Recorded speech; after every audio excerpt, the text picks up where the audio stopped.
మేడిగడ్డ ప్రాజెక్టును కాంగ్రెస్ సందర్శించడంపై బీజేపీ జాతీయ ప్రధాన కార్యదర్శి ఎంపీ బండి సంజయ్ కుమార్ స్పందించారు. కోనరావుపేటలో జరిగిన ప్రజాహిత యాత్రలో అధికార విపక్ష పార్టీలను ఏకిపారేశారు.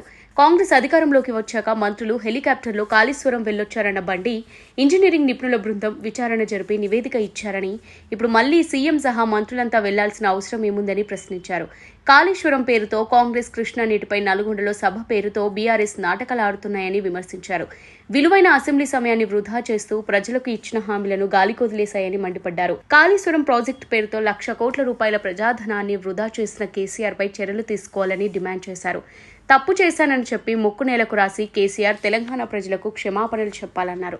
అలాగే ప్రజలకిచ్చిన హామీలను అమలు చేయనందుకు కాంగ్రెస్ పార్టీ కూడా క్షమాపణ కోరాలన్నారు. ఇదే సమయంలో తాము నిధుల కోసం కోట్లాడుతుంటే కాంగ్రెస్ కు ఓట్లేయడం న్యాయమా అని ఓటర్లను నిలదీశారు.